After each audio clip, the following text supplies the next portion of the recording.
ومن الناس والدواب والأنعام مختلف ألوانه كذلك إنما يخشى الله من عباده العلماء إن الله عزيز غفور. إن الحمد لله نحمده ونستعينه ونستغفره ونعوذ بالله من شرور أنفسنا ومن سيئات أعمالنا من يهده الله فلا مضل له ومن يضلل فلا هادي له أشهد أن لا إله إلا الله وحده لا شريك له وأشهد أن محمدا عبده ورسوله صلى الله عليه وعلى آله وصحبه ومن تبعهم بإحسان إلى يوم الدين أما بعد. Ma'asyiral ikhwani wa akhwati fillah, azani Allah wa iyyakum rahimani wa rahimakumullah. Tapi pada malam hari ini kita akan lanjutkan dari pembahasan kita mengkaji kitab Ma'na la ilaha illallah yang dikarang oleh Syekh Muhammad bin Abdul Wahhab bin Sulaiman An-Najdi rahimahullahu taala. Ya. Dan kita sekarang berada masih di pembahasan syarat-syarat dari la ilaha illallah. Kemarin sudah kita masuk dari urutan beliau syarat yang keempat, ya, yaitu adanya cinta kepada kalimat tauhid ini. Cinta kepada kalimat tauhid, mencintai kalimat la ilaha illallah yang menafikan kebencian padanya. Ya. Dan seorang ketika dia membenci dari kalimat tauhid, dia membenci kalimat la ilaha illallah, dia membenci apa yang diwajibkan oleh Allah, yang dilarang padanya, ya, dibenci dari agama Allah, makin dari sebab kekafiran, ya. Karena diantara pembatal keislaman itu ada yang bentuknya dia keluar dari Islam disebabkan karena dia membenci sebagian dari agama Allah. Nah, dzalika bi annahum karihu ma anzalallah fa ahbata a'malahum. Yang demikian itu kata Allah, karena mereka membenci pada apa yang diturunkan oleh Allah, maka Allah hapuskan seluruh amalan mereka. Nah, jadi ini dari lawan tauhid, ya, lawan dari kalimat syahadat la ilaha illallah. Dia harus cintai kalimat tersebut. Dan seorang ketika dia mencintai kalimat la ilaha illallah, ini dari bentuk kecintaan kepada Allah Subhanahu wa taala yang wajib. Dia mencintai apa yang dicintai oleh Allah Subhanahu wa taala. Yang sudah kita bagi kemarin di pembahasan ayat, ya. Wa minan nasi may yattakhidhu min dunillahi andada yuhibbunahum ka hubbillah. Di sini ada 5 pembagian cinta itu. Ya. Walaupun satu jenis cinta kita terangkan di sini, ya, dari ayat ini. Jadi yang pertama dari pembagian cinta adalah cinta kepada Allah. Ini dari asal rukun ibadah, ya. Nah, yang dibarengi dengan pembesaran, pemuliaan dan pengagungan kepada Allah Subhanahu wa taala. Ini cinta yang pertama, kan sudah kita bahas. Dan cinta seperti ini tidak boleh diberikan kepada selain Allah. Ya, boleh tidak boleh dia cintai makhluk dibarengi dengan pengagungan, pembesaran dan pemuliaan kepada makhluk itu. Itu bisa masuk pada cinta yang sifatnya apa? Kesyirikan. Nah, sudah kita bahas, ya. Baik. Kemudian yang kedua dari cinta juga, siapa yang tahu? Sebelah sini. Pembagian cinta sudah kita bahas. Ya. Dia mencintai apa yang dicintai oleh Allah Subhanahu wa taala. Ya, masuk di sini dia mencintai kalimat la ilaha illallah. Dia mencintai agama Allah, syariat Allah, gitu kan? Nah. Dia mencintai tuntunan dalam agama ini dari syiar-syiar Allah misalnya, seluruhnya masuk dari kecintaan kepada Allah. Ya. Dia mencintai apa yang dicintai oleh Allah Subhanahu wa taala. Dan kemudian yang ketiga dari bentuk cinta, di tengah. Contoh. Dia mencintai karena Allah. Sebagian ulama ada yang bahasakan dengan bahasa yang lain ya. Dia mencintai amalan atau pelaku amalan yang Allah cintai begitu. Itu bahasa yang lain ya. Memang agak rumit kalau dipahami. Dia mencintai orang yang beramal dengan amalan yang dicintai oleh Allah. Itu kecintaan yang ketiga juga. Atau bahasa lainnya tadi, dia mencintai karena Allah. Dicintai orang yang orang itu dia beramal amalan yang dicintai oleh Allah Subhanahu wa taala. Dipaham ya? Itu sama, bahasa lainnya seperti itu kadang di tinjauan para ulama yang lain. Kalau ringkasnya, dia mencintai karena Allah, atau pada Allah, Contohkan dia mencintai Rasulullah, dia mencintai orang-orang yang beriman, dia cinta kepada para sahabat, para tabi'in, para as-salaf, para ulama. Itu kan cinta karena Allah kan? Itu juga ada bentuk ibadah. Cinta dari bentuk cinta kepada Allah, dia cinta pada amalan atau pada orang-orang yang beramal amalan yang dicintai oleh Allah Subhanahu wa taala. Jelas ya? Dicintai orang-orang yang bertauhid, kan begitu? Karena orang ini beramal amalan tauhid, dia cintai orang-orang yang salat, dicintai orang-orang yang berpuasa, orang yang bayar zakat, orang yang berhaji. Itu kan maknanya dia cintai amalan atau dia dicintai orang yang beramal amalan yang dicintai oleh Allah Subhanahu wa taala. Itu cinta karena Allah. Baik, jelas ya? Itu yang ketiga. Kemudian yang keempat dari bentuk cinta juga. Sini.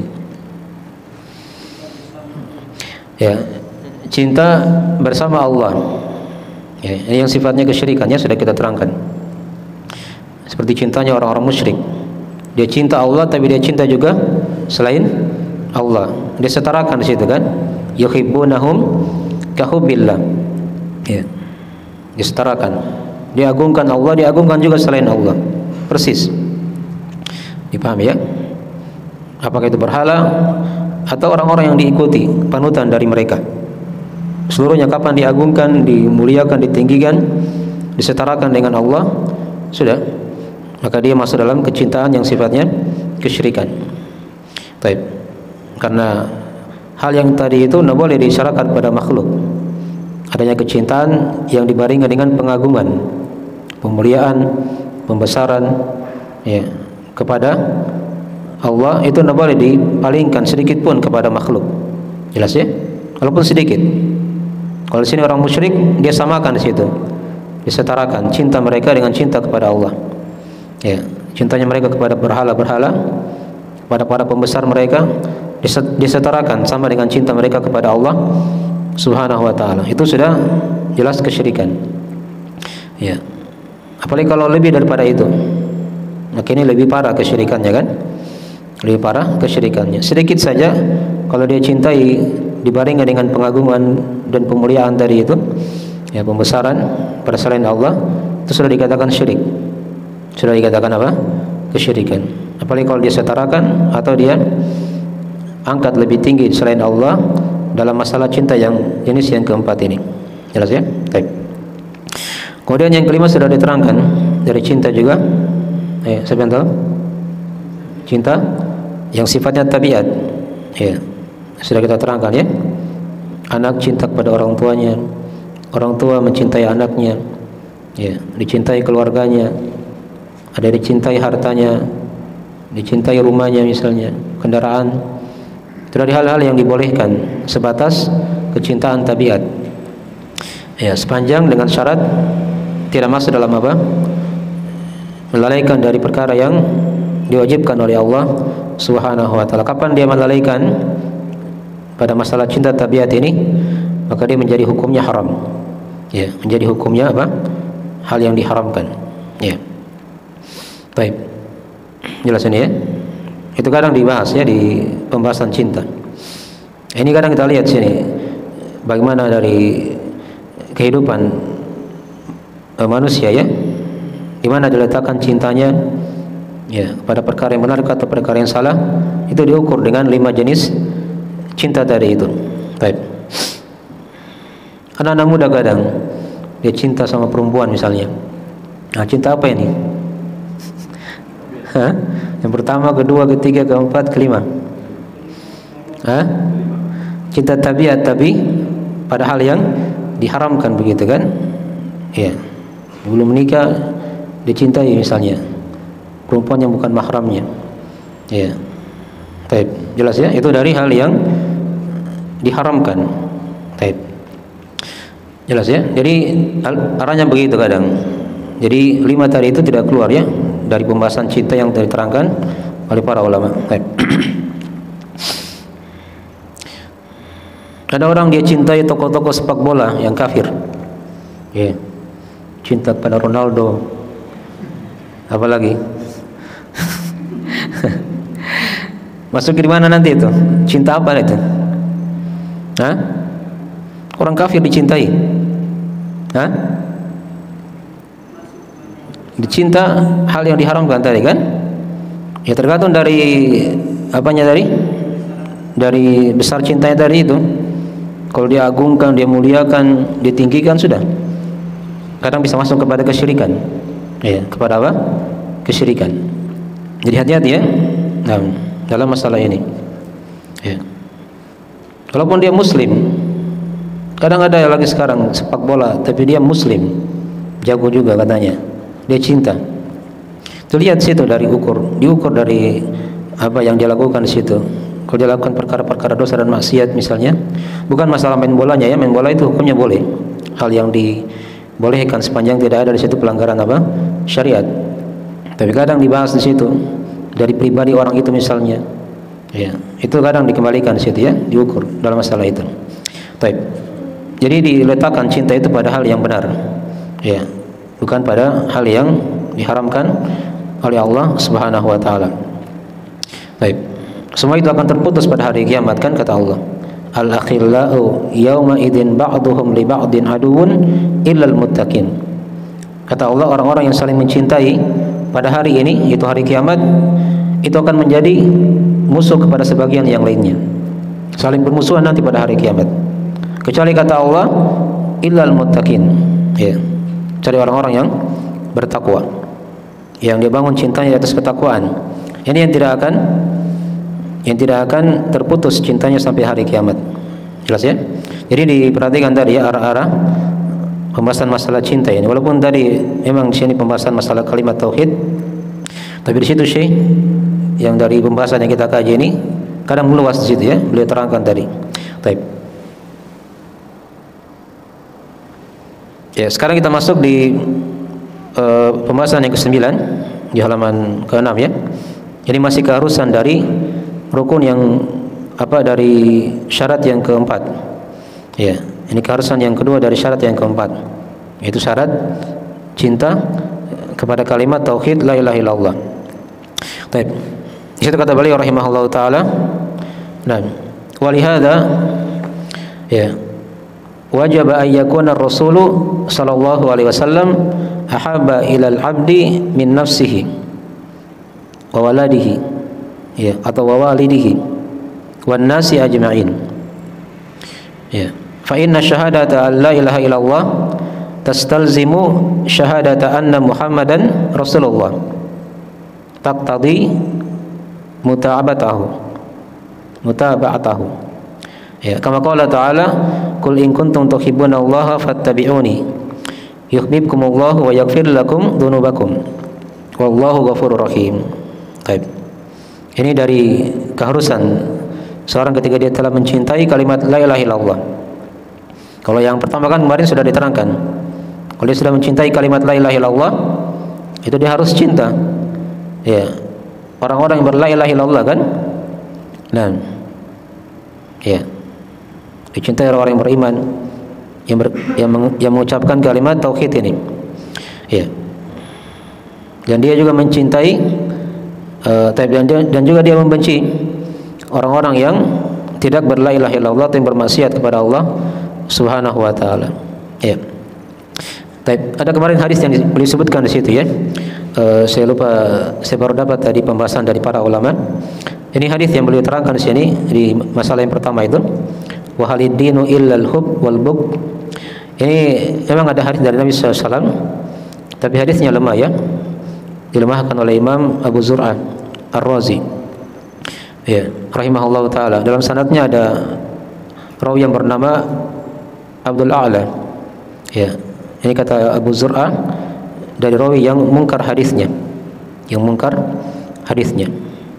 demikian oleh Imam Ibnu Katsir rahimahullah taala dalam tafsirnya. Ya, tapi sudah kita bawakan kemarin hadis yang lain ya, hadis yang lain yang sahih dari riwayat Ahmad dari Al-Bara bin Azib. Ya, awsaqu oral iman, ya, al-bughdu fillah atau al-hubbu fillah wal bughdu fillah. Di sebagian teks yang lain antuhibba fillah, ya, wa tubghidha fillah, begitu. Tali iman yang paling kuat adalah engkau mencintai karena Allah dan benci karena Allah. Itu hadis yang mewakili ya, diterangkan dari hadis yang sahih. Baik, itu tadi sekilas tentang hadis yang dibawakan kemarinnya oleh penulis yang telah kita baca. Ya. Jadi mana hadis ini memang betul ya, tapi teks hadisnya itu lemah ya, lemah. Baik. Ya. Dia semisal dengan hadis-hadis yang lain yang sudah kita baca dari riwayat Ahmad. Baik. Sekarang kita masuk di tadi ya, di apa? Di keharusan yang kedua tadi dari cinta ini. Jadi ketika seorang dia telah mencintai kalimat la ilaha illallah, kata beliau rahimahullah, ya, oleh karena itu wajib bagi hamba yang telah bertauhid tadi itu untuk menjadikan Rasulullah sallallahu alaihi wasallam, ya, lebih dia cintai daripada dirinya, ya, daripada kedua orang tuanya dan dari manusia seluruhnya. Ini baru betul cintanya ya, kepada kalimat syahadat la ilaha illallah. Hati-hati ya. Ini perhatikan. Ya, ini ada hadis dalam masalah ini ya, diterangkan dalam riwayat Al-Bukhari Muslim dari Anas bin Malik radhiyallahu taala anhu, di mana kata Nabi sallallahu alaihi wasallam, la yu'minu ahadukum hatta akuna ahabba ilaihi, ya, min waladihi wa walidihi wan nasi ajma'in. Ya, kata Nabi, tidak beriman salah seorang di antara kalian, maksudnya tidak sempurna imannya, ya, sampai dia menjadikan aku, kata Nabi, lebih dia cintai, ya, daripada anaknya, daripada kedua orang tuanya, dan daripada manusia seluruhnya. Nah, ini diukur ya kecintaan di sini. Ya. Jadi cinta kita kepada Rasulullah itu harusnya lebih besar daripada cinta kita kepada manusia yang lain.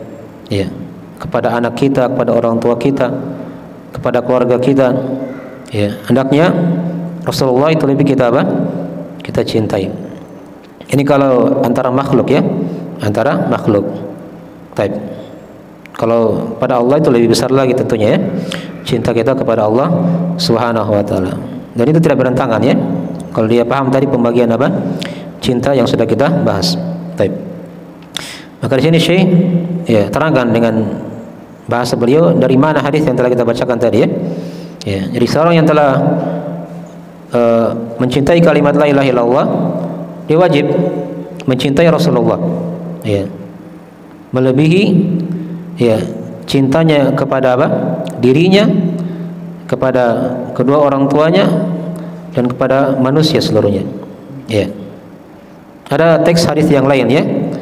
Ketika Umar ketika itu dia berkata kepada Nabi SAW, ya, kata Umar, ya Rasulullah, aku mencintaimu karena Allah. Ya, aku mencintaimu melebihi segalanya, kecuali diriku sendiri. Kecuali diriku sendiri. Artinya Umar masih mencintai dirinya lebih besar daripada apa? Cintanya kepada Rasulullah ketika itu. Ditegur oleh Nabi SAW. Ya. Itu bukan cinta yang benar ya Umar. Sampai kata Nabi, aku lebih kamu cintai daripada dirimu. Daripada apa? Dirimu. Baru Umar ketika itu beliau perbaiki kalimatnya lagi. Ya. Kalau begitu ya Rasulullah, kamu lebih aku cintai daripada diriku. Ya. Kata Nabi di situ, sekarang betul wahai Umar, cintamu seperti itu sudah betul. Ini perhatikan ya. Jadi Nabi ajari Umar bin Khattab. Ya. Awalnya beliau lebih mencintai dirinya daripada Nabi SAW. Ditegur oleh Nabi. Ya, itu bukan cinta yang benar. Sampai Nabi lebih dia cintai daripada dirinya sendiri.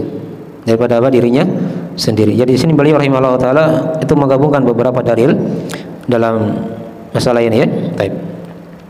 Berikutnya kata beliau rahimahullah, fa inna syahadata alla ilaha illallah. Ya, sudah kita baca tadi ya. Karena syahadat la ilaha illallah itu tastalzimu syahadata anna Muhammadar Rasulullah. Ini perhatikan ya. Karena syahadat la ilaha illallah itu mengharuskan syahadat Muhammad Rasulullah. Jadi kalau seorang sudah bersaksi akan la ilaha illallah, itu juga harus dia bersaksi akan syahadat Muhammad Rasulullah. Itu berkaitan semuanya. Ya, berkaitan ya.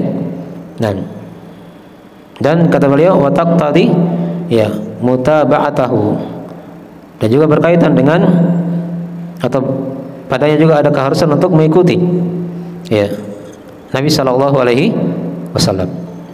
Ya. Jadi seperti itu ya. Jadi kalau dia sudah bersaksi akan la ilaha illallah, maka dia harus mengikuti Nabi sallallahu alaihi wasallam. Ya. Tidak boleh dia sudah bersaksi la ilaha illallah kemudian dia punya nabi yang lain misalnya. Ya, gitu kan? Dia ikuti Nabi Isa atau dia ikuti Nabi Musa. Sekarang dia hidup di masa Nabi, sudah diutus misalnya kan? Ya. Nah, itu tidak boleh ya. Itu dari persaksian yang dusta. Ya, dari persaksian yang apa? Yang dusta. Kalau benar persaksiannya kepada Allah akan la ilaha illallah, maka diwajibkan juga dia mengikuti apa? Tuntunan Rasulullah sallallahu alaihi wasallam. Dia harus bersaksi akan syahadat Muhammad Rasulullah. Tapi di sini beliau terangkan kepada kita satu di antara dari keharusan seorang ketika dia telah bersaksi akan Muhammad Rasulullah. Dia wajib mengikuti Nabi sallallahu alaihi wasallam. Itu kan ada 4 ya, diterangkan di usul tsalatsa. Dari keharusan seorang ketika dia telah bersaksi akan syahadat Muhammad Rasulullah. Yang pertama, dia mentaati Nabi pada apa yang Nabi apa? Perintahkan. Yang kedua, dia apa? Membenarkan apa yang beliau kabarkan. Ya. Dibenarkan apa yang beliau kabarkan. Kemudian yang ketiga, dia jauhi apa yang Nabi larang darinya atau Nabi peringatkan. Ya. Itu kalau dia sudah bersaksi akan syahadat Muhammad Rasulullah.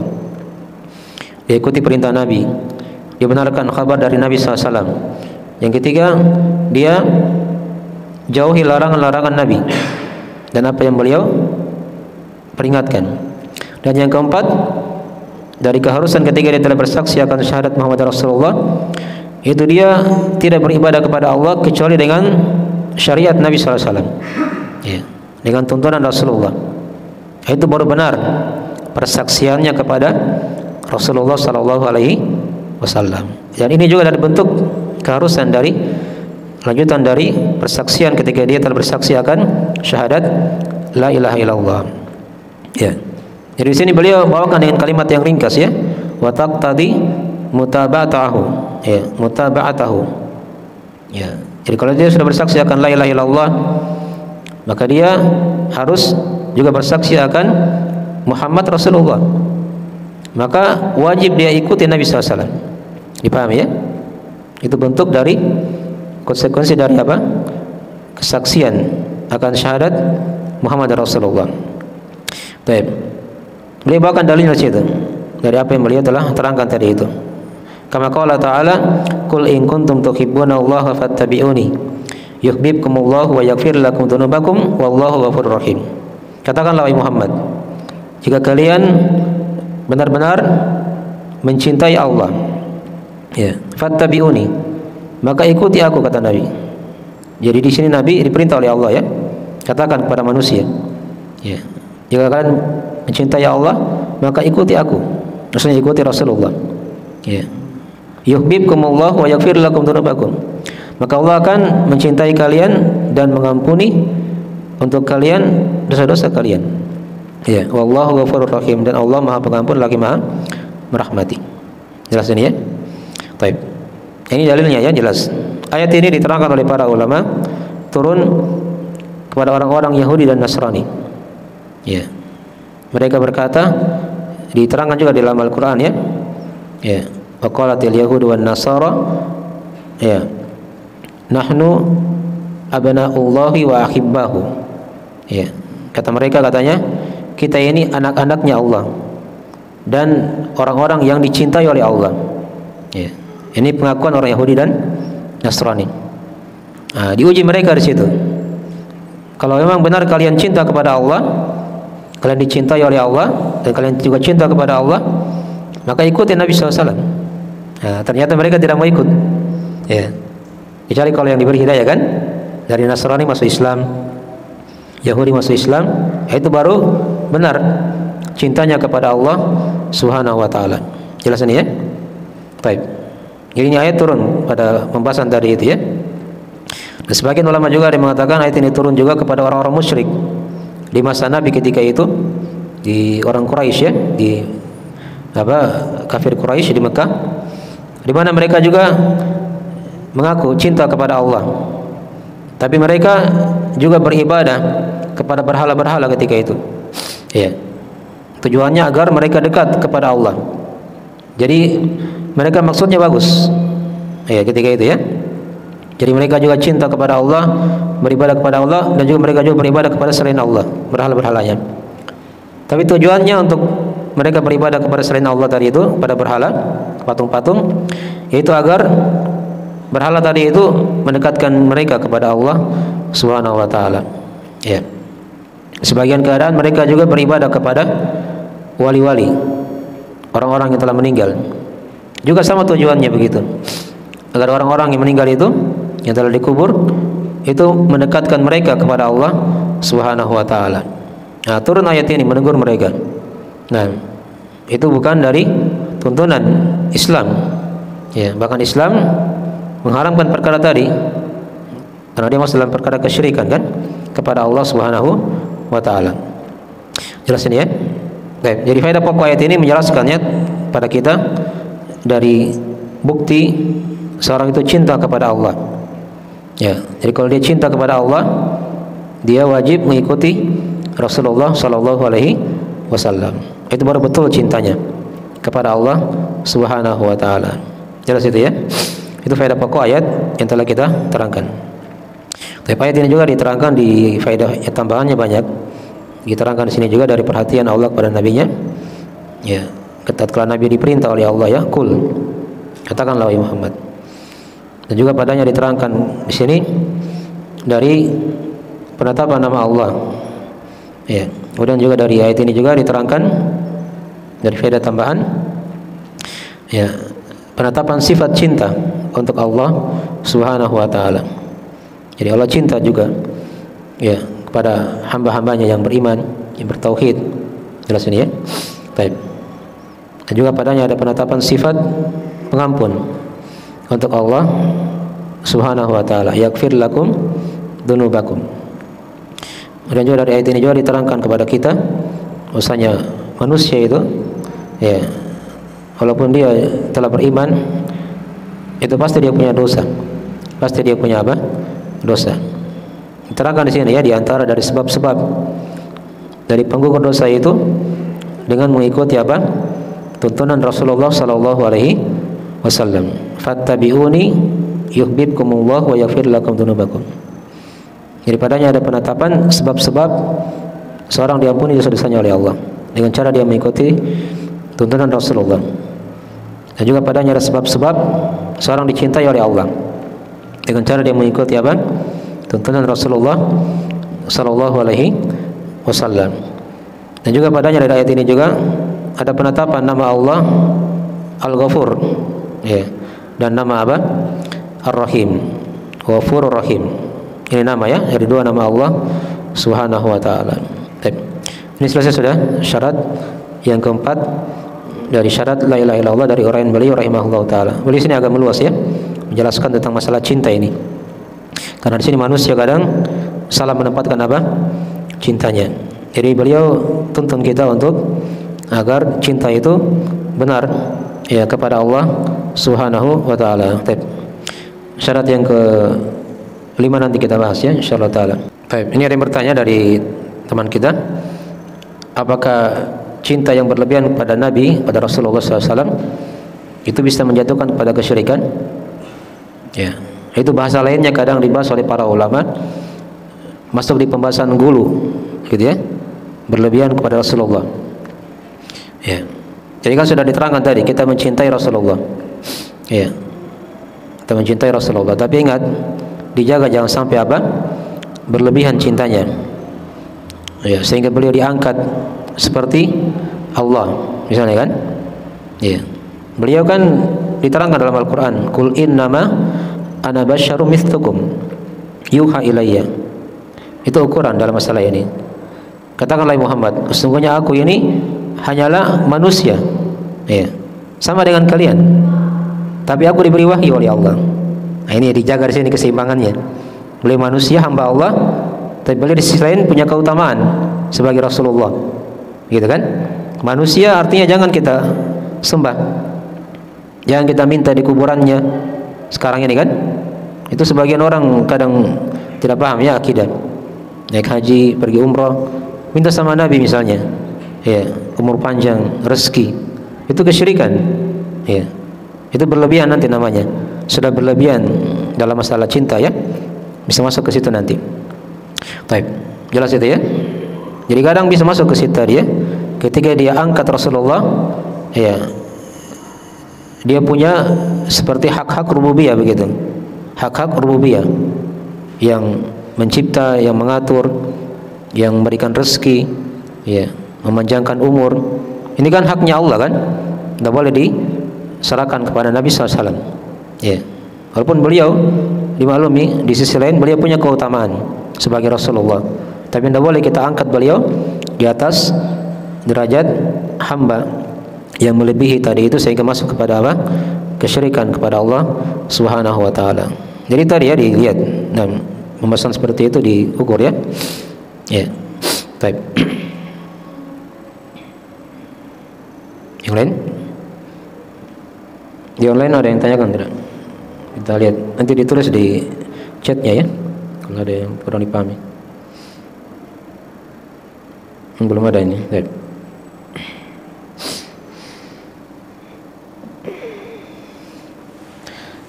Sudah waktu kayaknya. Kita itu dulu dari akhir majelis, semoga ada manfaatnya. Kita akhiri dan dengan doa subhanakallahumma bihamdik asyhadu an la ilaha illa anta astaghfiruka wa atubu ilaik. Assalamualaikum warahmatullahi wabarakatuh.